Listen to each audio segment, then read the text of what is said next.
In the Warcraft series, Jaina Proudmoore is considered to be the most powerful sorceress alive, being able to cast powerful AoE, summoning and utility spells. And in this video I will attempt to bring her into the lands between. Let's start with the stats. A minimum of 10 Fate and 52 Intelligence is required to cast the spells, while 40 Vigor and 20 Mind is the optimal amount of HP and FP. No other stats are required for this build. Here's how I would spread the points at level 150. The staff we use is Carrion Glintstone staff, because it resembles Jaina's staff the most.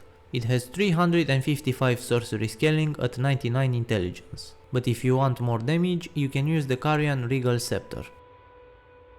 From my knowledge, we have no armor pieces which resemble her look in the Reforged version of Warcraft 3, so I tried making Jaina look like the classic version, and for this we have two color variants, a red one and a blue one. For the red one we use the Crimson Hood, Noble's Traveling Garb, Astrologer Gloves and Depraved Perfumer Trousers. For the blue one we use the Navy Hood, Noble's Traveling Garb, Astrologer Gloves and Consort's Trousers. Because the stuff we use has a blue shard, I ended up using the blue outfit for better matching. In Warcraft 3, her auto attacks throw a fireball at enemies. In Elden Ring, our staff doesn't launch projectiles with attacks, so we have to use Magma Shot instead, since it's the only fireball we can cast with the staff. Her first and only damage dealing spell is Blizzard, which calls down 8 Ice Shard waves in a small AoE.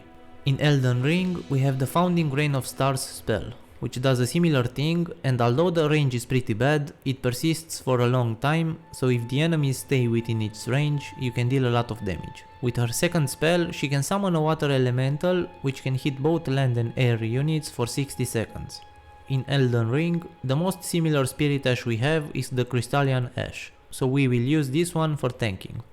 Her third spell is Brilliance Aura, which is a mana regenerating passive spell for all nearby allies. In Elden Ring we have no such spell, but we have the Starlight Shards consumables, which, when used, restore 2 FP per second for 60 seconds.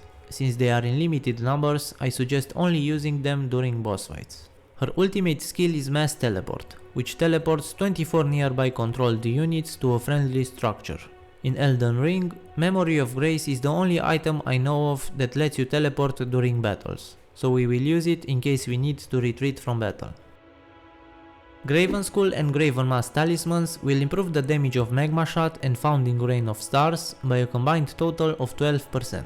Magic Scorpion Charm will improve the damage of Founding Rain of Stars by another 12%, and Fire Scorpion Charm will raise the damage of Magma Shot by the same amount.